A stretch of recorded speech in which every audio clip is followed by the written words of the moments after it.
I'm Nathan, 34 male, and after my parents disowned me for refusing to give my sister more money, I repossessed the Lexus I bought for them. It sounds harsh when you put it like that, a cold summary of a family implosion. But that single sentence is the endpoint of a story that has been writing itself for nearly 2 decades. It's a story about love being mistaken for a line of credit, and about a son who was treated more like a financial instrument than a human being. Now they're crying on Facebook, painting me as a villain of cartoonish cruelty, and for the first time in my life, I'm done playing the part of the quiet, accommodating peacekeeper. I'm done playing nice.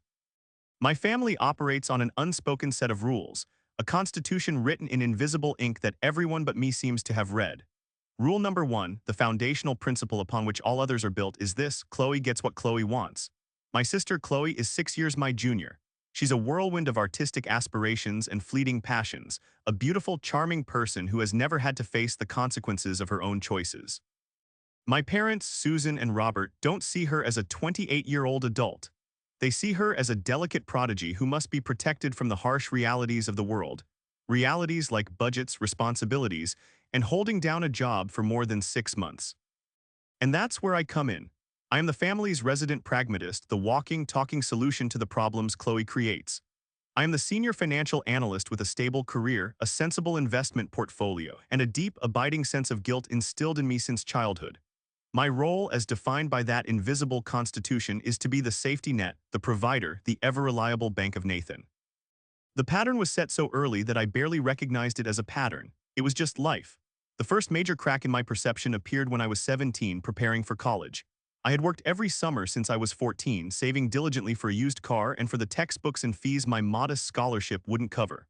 I had a little over $5,000 in a savings account, a sum that felt like a fortune to me then.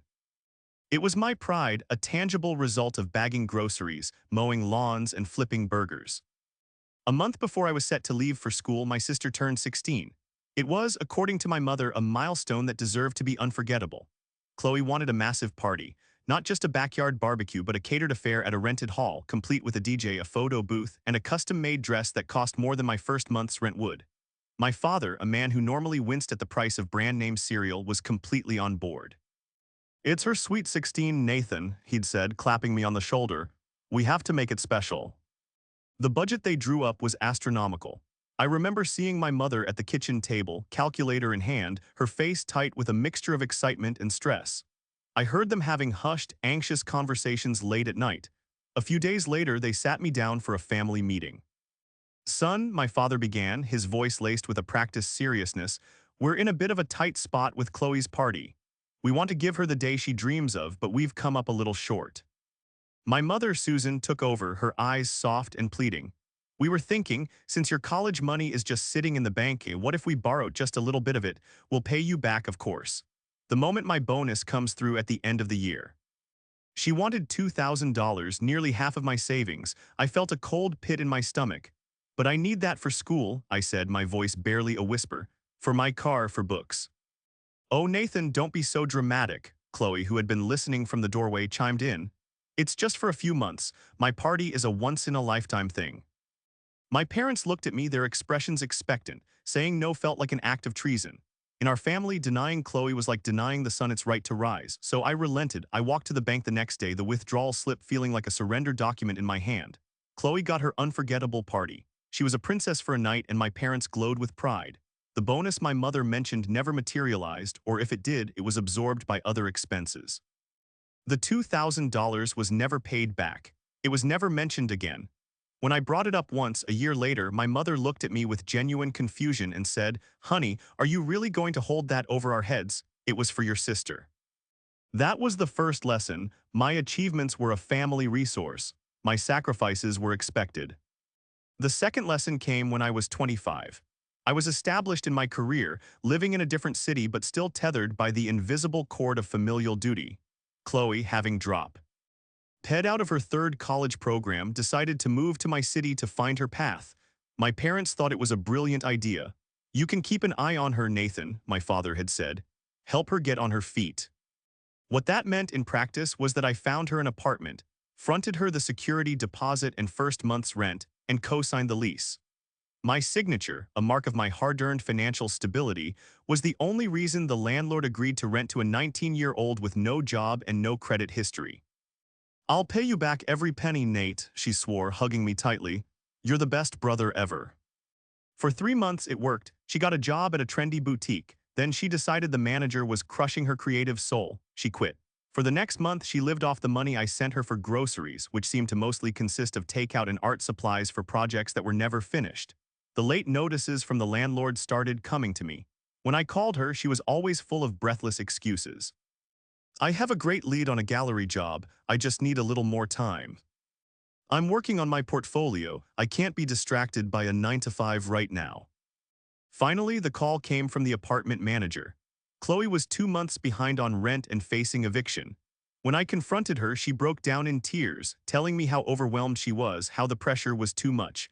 I called our parents, expecting them to finally step in to tell her it was time to be an adult. I was wrong. For goodness sake, Nathan, she's your sister, my mother said, her voice sharp with disappointment in me. She's trying, can't you just cover it for her? You can afford it. It's a rounding error for you. A rounding error. The $1,000 a month that I had budgeted for my own future for a down payment on a house was a rounding error. I paid the back rent. I paid to break the lease. I moved Chloe into my spare bedroom for 6 months until she decided my city was artistically barren and moved back home to our parents, leaving me with nothing but a damaged credit score from the cosign and a profound sense of foolishness. Lesson 2 was clear. My financial stability wasn't for my benefit. It was the family's emergency fund, and Chloe was a perpetual state of emergency. Years passed, I built my life, kept a careful distance, and learned to say no to smaller requests. But the big moments always pulled me back in. The cycle of funding Chloe's failed ventures continued, albeit with smaller amounts. $1,000 for a jewelry making course, $500 for a website, $2,000 for a life-changing yoga retreat. Each refusal was met with a tidal wave of guilt from my parents, and each capitulation on my part bought me a few months of peace. Then came the Lexus. 2 years ago, my parents' old sedan was on its last legs. My father, Robert, a proud man, refused to admit it, but the repair bills were piling up. I worried about them constantly, picturing them stranded on the side of the highway. So for their 40th wedding anniversary, I decided to do something big. I bought them a car, a brand new pearl white Lexus RX 350, the ultimate symbol of safety, reliability, and comfort. I flew home to surprise them. When the transport truck rolled up and unloaded the gleaming SUV with a giant red bow on the hood, my mother burst into tears. My father, for once, was speechless. He just walked around the car, touching the hood, his eyes glassy. Nathan, we can't accept this, he stammered, but his voice was thick with awe. You're not accepting it, you're just using it, I explained with a smile. It's in my name. The insurance, the registration, it's all handled. I got a much better financing deal that way, and the insurance is lower on my multi-car policy. Just think of it as a long-term loaner from your son. I just want you to be safe. The explanation was mostly true. It was more practical to keep it in my name. But a small, cynical part of me, the part that had learned from past experiences, also recognized it as a form of insurance for me.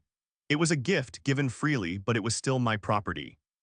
They hugged me, and for a moment we were the perfect, happy family from a commercial. My mother called me her guardian angel.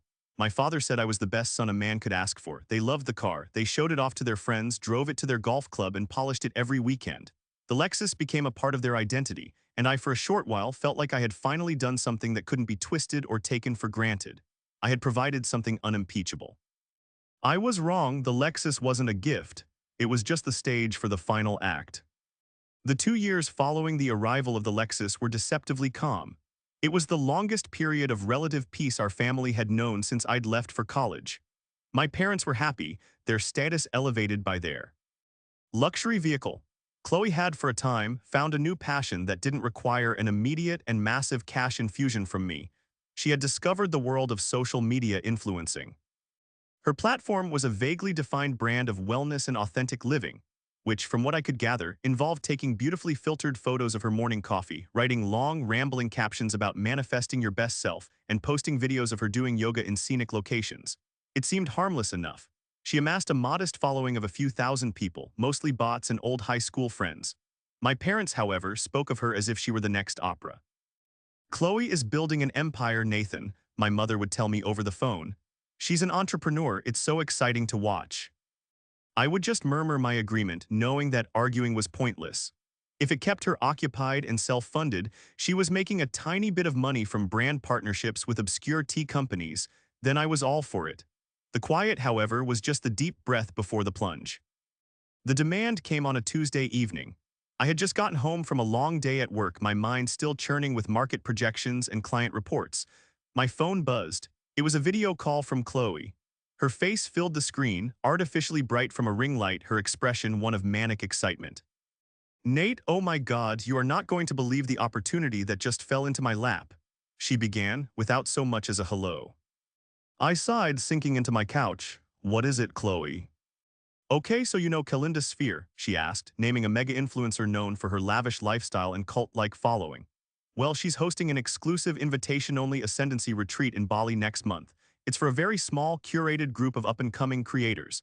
It's a week-long masterclass on branding, monetization, and scaling. It's not just a trip, Nathan, it's an investment. It's the thing that will take my brand to the next level." I could already feel the hairs on the back of my neck stand up. I knew what was coming. "And how much does this investment cost?" She took a deep breath, her smile faltering for just a fraction of a second. "It's comprehensive. The package is all-inclusive. Flights, a private villa, workshops, networking dinners, everything. It's $20,000. I almost choked on the water I was sipping. $20,000, Chloe, that's insane." "No, it's not," she insisted, her voice rising. "You don't understand the ROI on something like this. The connections I'll make, the knowledge I'll gain, this could lead to six-figure brand deals. It's a launchpad. I've been invited, Nathan. This is my shot." I learned later she hadn't been invited at all. It was a generic email blast sent to anyone who had ever purchased an ebook on how to become an influencer. But at that moment, all I saw was the same old pattern, just scaled up to an absurd new level. I decided right then and there that the cycle had to end. This was the moment, the line in the sand. "Chloe, the answer is no." I said it quietly, but with a firmness that surprised even myself.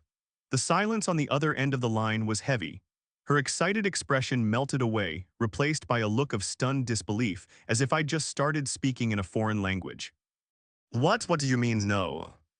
"I mean no," I repeated, sitting up straighter. "I am not giving you $20,000. It's an absurd amount of money for something with no guaranteed return. It's not a business investment. It's a luxury vacation masquerading as a workshop." "You don't get it," she shrieked, her face turning red. "You just don't want to see me succeed. You're jealous. You're stuck in your boring little office with your boring little spreadsheets, and you can't stand the thought of me actually making it big, doing something creative and exciting." The accusations, so wild and baseless, didn't even sting. They were just predictable. "This has nothing to do with jealousy, Chloe," I said, my voice still level. "This is about financial responsibility, a concept you have avoided your entire life. I have helped you time and time again. I co-signed for your apartment. I paid your rent. I've funded a dozen of your failed passions. I am done. It's time for you to learn to fund your own dreams, or better yet, to figure out what a realistic dream looks like." Her face twisted into a mask of pure fury. "You have the money, it's nothing to you. You spent more than that on mom and dad's stupid car." "The car was a gift for their safety and comfort," I said, my patience finally beginning to fray. "It wasn't to fund a fantasy. This conversation is over. The answer is no, and it's final." Tears started streaming down her face, the performative kind I knew so well. "You'll regret this, Nathan. You're trying to ruin my life. I'm going to tell mom and dad what you did." The screen went black. I stared at my phone, my heart pounding, but not with regret. It was pounding with a strange, exhilarating sense of release. I had finally done it. I had said the word that had been stuck in my throat for years.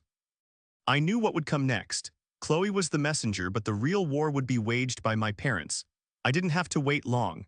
Less than an hour later, my phone rang. It was my mother. I braced myself and answered. "Nathaniel Thomas, what have you done to your sister?" My mother never used my full name unless she was signifying a transgression of the highest order. The tone was not one of inquiry, it was one of condemnation. Chloe had delivered her tear-soaked, heavily edited version of events, and I had already been tried and found guilty in the court of parental opinion. "Hello, Mom," I said, keeping my voice as neutral as possible. "I'm assuming you spoke to Chloe." "She's hysterical," Susan cried, her voice trembling with manufactured drama. "She called us from her car. She was so upset she had to pull over. She told us everything. How you belittled her, how you told her her dreams were stupid. How could you be so cruel? She looks up to you." I took a deep, steadying breath. "Mom, what I told her was that I would not be giving her $20,000 for an influencer retreat in Bali. That is what this is about. The rest is just her interpretation. There was a pause and I could hear my father's gruff voice in the background. Then he was on the line, his voice booming. $20,000, that's what this is about. For God's sake, Nathan, it's just money, you're her brother. Family is supposed to help family, it's what we do. It's what I do, I corrected him, a sharp edge to my voice that I rarely used with them. For my entire adult life, my role in this family has been to be the financial backstop for every poor decision Chloe makes. I am the one who pays, and you are the ones who enable her. The accusation hung in the air, a truth so stark and so long unsaid that it seemed to suck the oxygen out of the conversation. That is a terrible thing to say, my mother said, back on the phone, her voice now cold and wounded. We don't enable her, we support her. We believe in her potential, something her own brother is clearly incapable of doing. We thought we raised you to be more generous, more family-oriented. The guilt trip was in full swing, every word a carefully crafted jab designed to trigger my ingrained sense of duty. But this time, it wasn't working. The armor I had built over the years was finally holding. I have been more than generous, I said, my voice rising despite my efforts to control it. What about the $2,000 from my college fund for her sweet 16? Did you believe in her potential then? What about the apartment I co-signed for where I ended up paying thousands in back rent and penalties? Was I not family-oriented enough for you then? I have a list, Mom, a long list of all the times I have helped. This isn't about help anymore. It's about enabling a 28-year-old woman to avoid growing up. I had never spoken to them like this before. The silence on the other end was glacial. I had broken the cardinal rule. I had used the past against them. In my family, Chloe's transgressions had a shelf life of about 5 minutes. My contributions were meant to be forgotten immediately. Finally, my father spoke again, his voice dangerously low.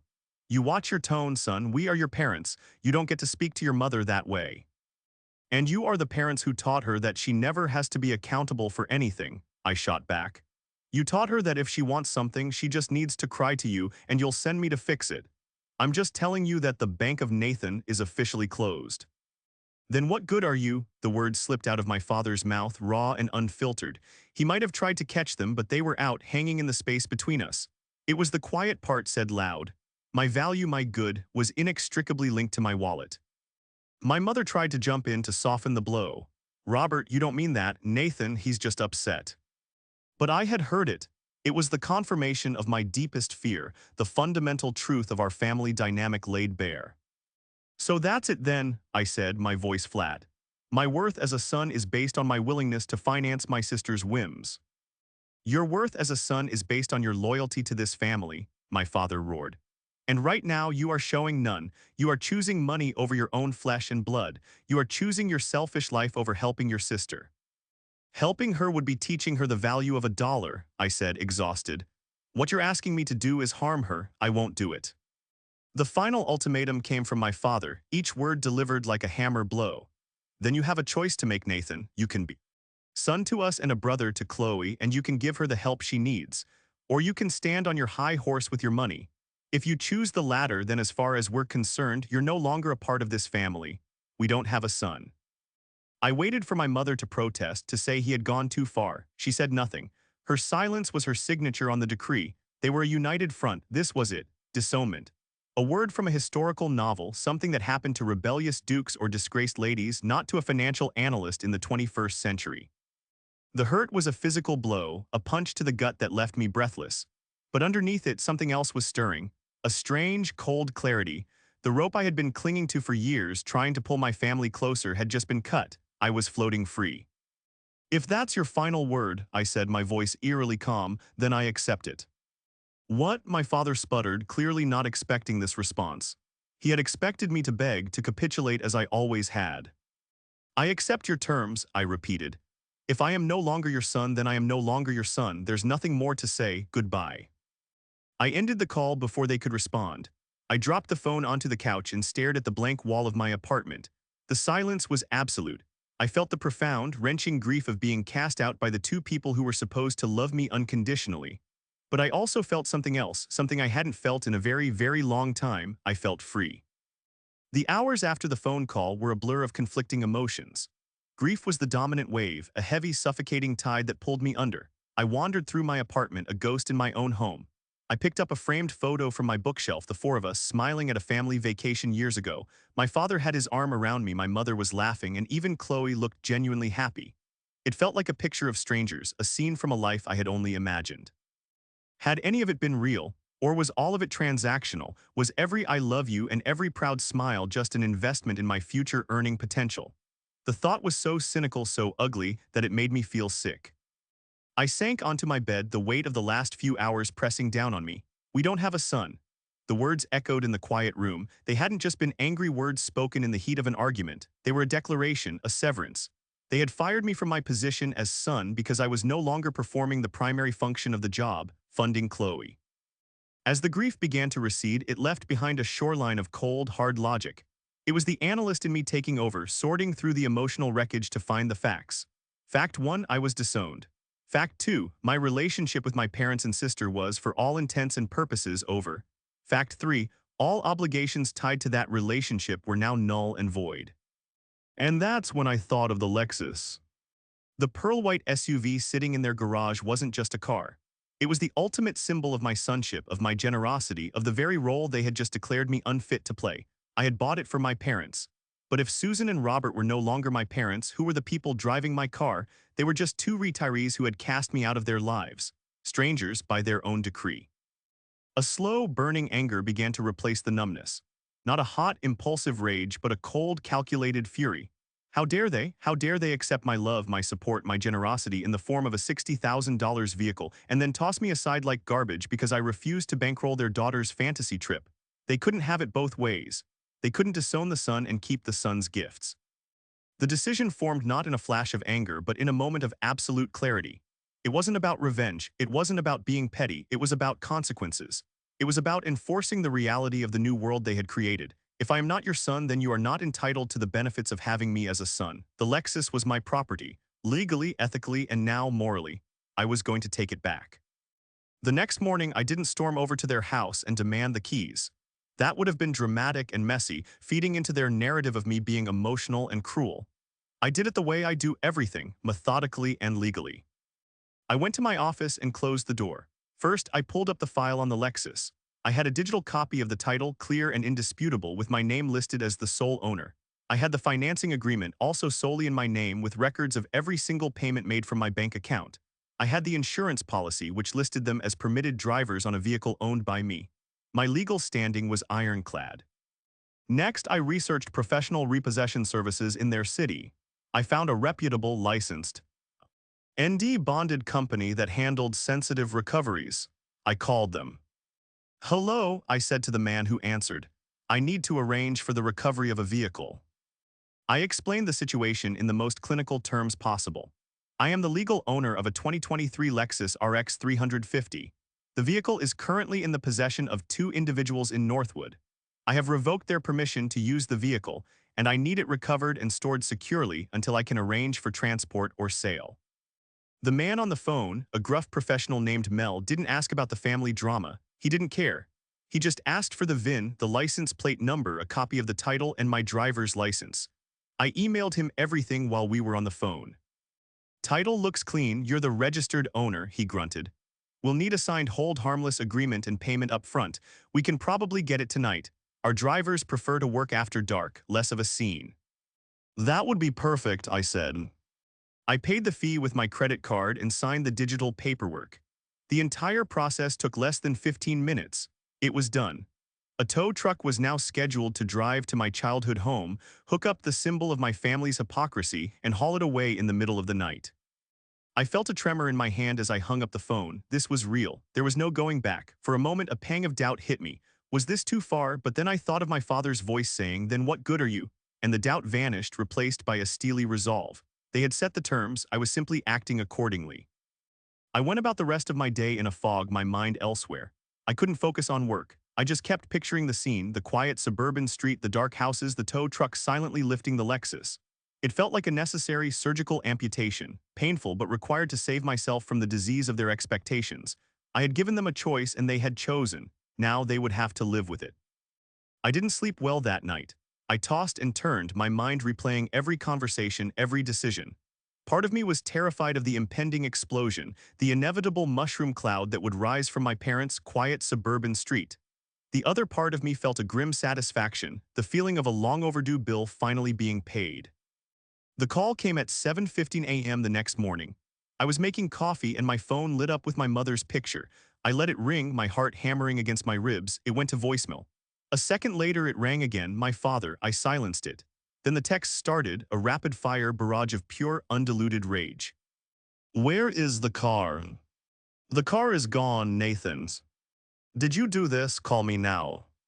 I calmly sipped my coffee. I knew they needed to stew in their confusion and panic for a little while. They needed to experience that gut-wrenching feeling of loss, the violation of having something precious just vanish. After about 20 minutes of their frantic texts, I decided to answer. I chose my mother's call. The car's gone, she shrieked, her voice a ragged, panicked mess. There was no greeting. We woke up this morning and it's just gone from the garage. Robert called the police. We thought it was stolen. It wasn't stolen, Mom, I said, my voice as calm as a frozen lake. It was repossessed. Silence, a deep, profound silence filled with dawning horror. I could hear her sharp intake of breath. Repossessed? What are you talking about? By who? By me, I said simply. Or rather, on my behalf. I am the legal owner and I had my property recovered.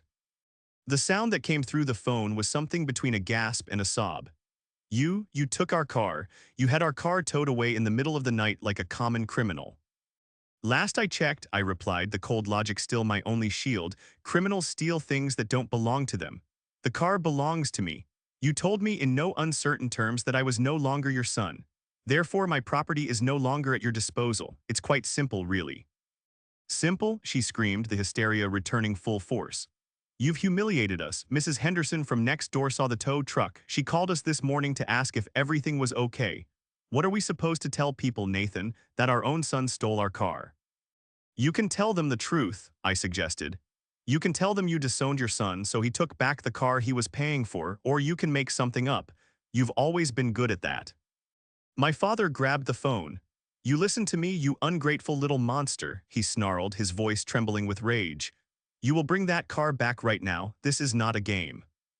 You're right, it's not a game, I said, my voice hardening. This is the reality you wanted. You ended our relationship. This is the consequence. The car is in a secure storage facility. You will not be getting it back, you still ha. Your old sedan in the garage, I assume. It still runs, doesn't it? The mention of their old, beat-up 10-year-old car was like throwing gasoline on a fire.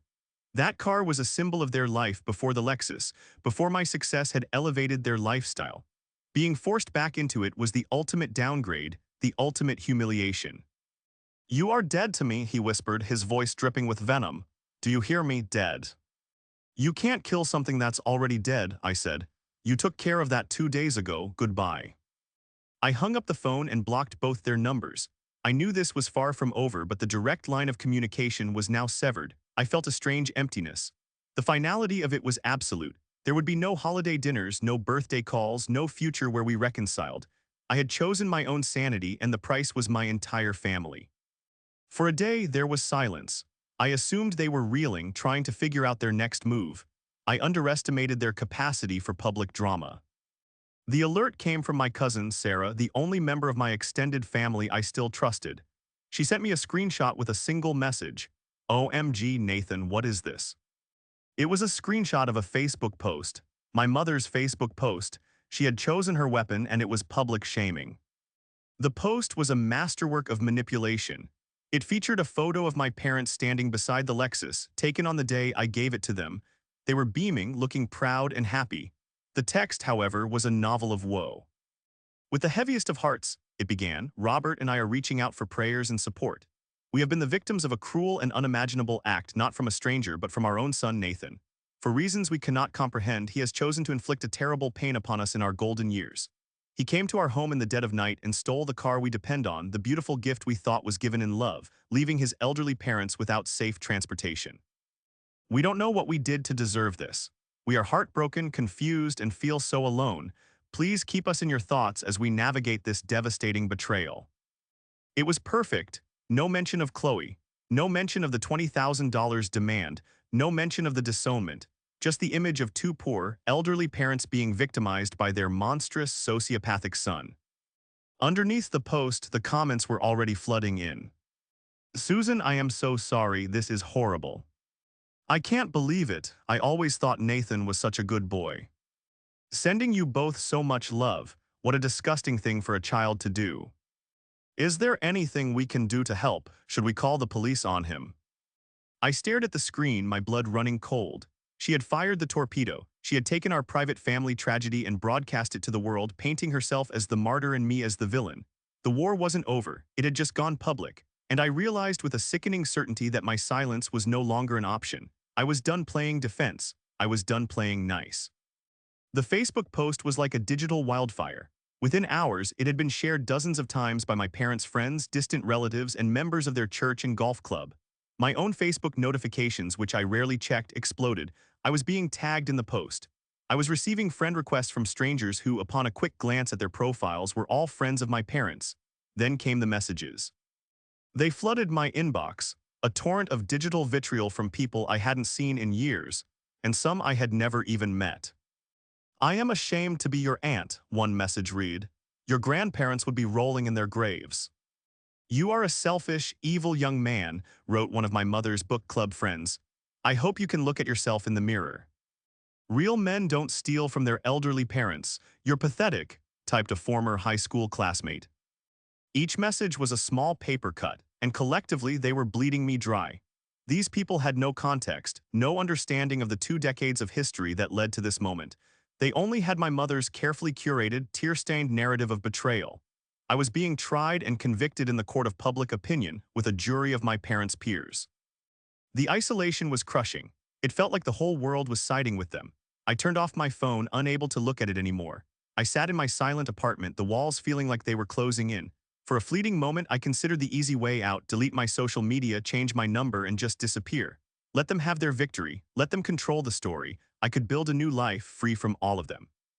But as I sat there, stewing in the toxic brew of anger and hurt, something shifted. The image of my mother's post kept flashing in my mind. The smiling photo, the manipulative words, the feigned innocence. It wasn't just a lie, it was a performance. She had cast herself as the lead in a tragedy of her own making, and she was basking in the applause of sympathy and outrage. And what about me? I was the villain, a one-dimensional character with no motive other than pure evil. They had not only disowned me, they were now actively trying to destroy my reputation, to salt the earth of my social and familial life so that nothing could ever grow there again. The profound injustice of it all began to burn away the despair. It was replaced by a different kind of fire, not the hot, impulsive anger of my father, but a cold, steady flame of indignation. This wasn't about a car anymore, it was about the truth. For my entire life, I had protected them. I had absorbed the financial costs of Chloe's irresponsibility. I had swallowed my own frustrations to keep the peace. I had maintained the facade of our happy, normal family, even as it was crumbling from the inside. I had played the good son, the quiet enabler, the family secret keeper. And what had it gotten me? Exiled and slandered. Done playing nice. The phrase that had been a whisper in my mind now became a roar. They wanted to have a public conversation. Fine, let's have one. But this time, we would be working with a full set of facts. The turning point was a moment of absolute resolve. I sat up, pulled my laptop towards me, and got to work. My financial analyst brain, the part of me that deals in data, evidence, and irrefutable proof, took over. I was no longer an emotional, wounded son. I was building a case. I opened a new folder on my desktop and named it The Truth. First, I went through my online banking history, a digital archaeology of my family's entitlement. I took screenshots of years of money transfers to Chloe. $500 rent help, $1,000 car repair, $300 for your art thing. The list was staggering, totaling well over $30,000 in small, desperate infusions over the last decade. I highlighted each one. Next, I opened my email. I searched for Chloe. I found the email from 2 years ago when she was trying to launch a failed Etsy shop selling tie-dyed scarves. I had paid for her bulk supplies. I found the emails from her various landlords. I even found the original, frantic email she had sent me about the Ascendancy retreat in Bali, complete with the link to the outrageously expensive sign-up page. I saved it as a PDF. Then I scrolled through my text messages, a painful journey into the past. Chloe, Nate, I'm so broke. Can you PLS send me $200 for groceries? Mom said to ask you. Chloe, my phone bill is due and they're gonna shut it off. It's only $150. I'll pay you back next week, I swear. Chloe, I hate asking, but I really need that new camera lens to up my Insta game. It's a career investment. I screenshotted dozens of them, a clear and undeniable pattern of dependency and manipulation. Finally, I wrote down my own timeline. I detailed the college fund incident, the co-signed apartment fiasco, and every other major financial contribution I had made. I wrote about the purchase of the Lexus, making sure to note that it was for their safety and that it was always legally mine. Then I detailed the final conversation, Chloe's $20,000 demand, my refusal, and my parents' explicit verbatim disownment. We don't have a son. I wrote those words in bold. As I compiled the evidence, I felt my strength returning. I was no longer a victim in their story. I was the curator of the truth. This file on my computer was my armor. It was my weapon. It was my liberation. I sat back and looked at the collection of documents, texts, and bank statements. It was a sad and sordid family history, all laid out in black and white. For so many years, I had allowed the narrative to be controlled by their needs, their drama, their version of reality. My silence had been my consent. That was about to change. They had brought the fight to a public square. I would meet them there. Not with insults or emotion, but with something they were utterly unprepared for: cold, hard, documented facts. My mother's performance on Facebook was about to get a surprise co-star. For 2 days, I let my mother's post marinate online, allowing the sympathy for them and the animosity towards me to reach its peak. I watched as the number of shares and comments climbed. It was important that their narrative was firmly established, that their version of events was cemented in the minds of their audience. A rebuttal is always more powerful when it directly dismantles a well-known lie. On the third day, I was ready. I didn't engage in a shouting match in the comments section. Instead, I wrote my own post. I kept the tone calm, factual, and devoid of the emotional language my mother had used. It was less like a social media post and more like a formal statement, a press release for the truth. I started by taking a screenshot of my mother's post and placing it at top of mind so everyone knew exactly what I was responding to. Hello everyone, I began. Many of you have seen this post from my mother, Susan, and have reached out with messages of concern and in many cases condemnation for my actions. I am being called a thief, a monster, and an ungrateful son. My mother's story is compelling, but it is missing some crucial context. Since my family has decided to make this a public matter, I feel I have no choice but to provide that context. I am not asking for your sympathy, only for you to consider the full story before passing judgment. Then I laid it all out, point by point, with the meticulousness of an analyst presenting a report. 1. The history of financial support. For over a decade, I have been the primary financial support for my sister, Chloe's lifestyle. This was done at the request and with the full encouragement of my parents.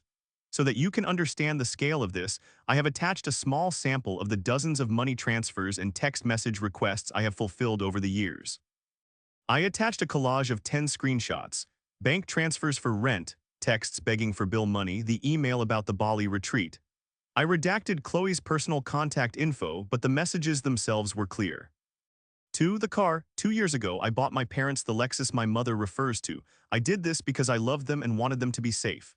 As a matter of financial practicality, the car was purchased in my name, has always been titled in my name, and I have made every single payment on it from my personal account. It was a gift of use, not a transfer of ownership. I have attached a copy of the vehicle title for clarification.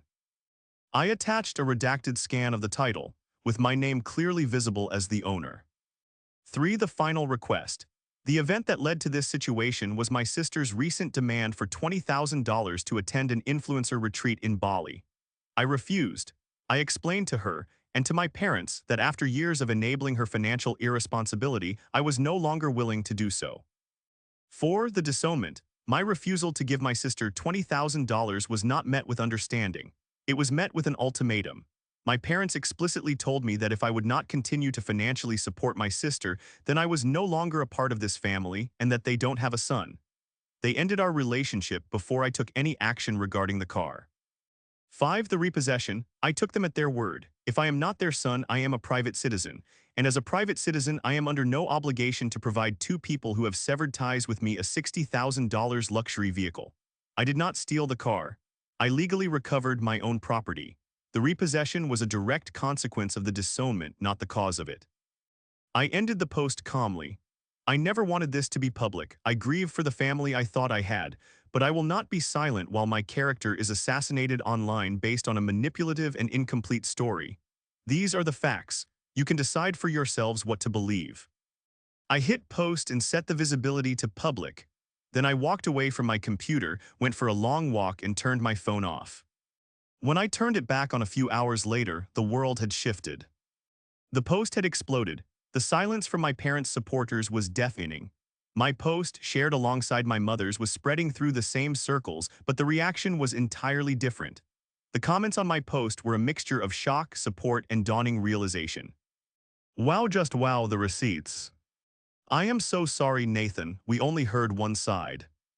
Your parents disowned you over that, and then played the victim. That's just sick. My cousin Sarah called me. The family text chain is a mushroom cloud, she said, a hint of awe in her voice. Aunt Susan is getting called out by everyone. Uncle Robert is furious. Chloe deleted her Instagram account. You dropped a bomb, Nathan. The best, most vindicating messages came from a few of my parents' own friends, people who had known me since I was a child. Nathan, this is Mary Ann, wrote one of my mother's oldest friends. I am so deeply ashamed of the message I sent you. Susan and I have been friends for 30 years, but I never knew any of this.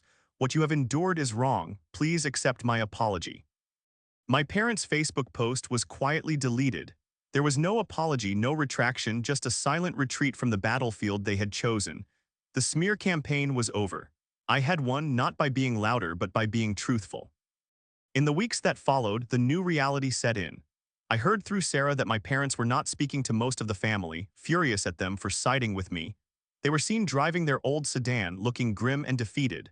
Chloe had reportedly moved to another state to live with a friend, her influencer dreams dashed. I have not heard from any of those. Directly, and I don't expect to. The bridges have been turned to ash. There is a deep sadness in that, a permanent ache where a family used to be. But for the first time in my life, there is also peace. I am no longer living under the weight of their expectations. My finances are my own, my future is my own, my life is my own. I am no longer the family bank, the reliable son, the designated fixer. I am just Nathan, and that is more than enough. So I have to ask you, the audience, what would you have done? Would you have continued to fund a family that took you for granted just to keep the peace? Or would you have finally drawn the line, no matter the consequences? I made my choice, and while it was the hardest thing I've ever had to do, I know it was the right one. I am finally free.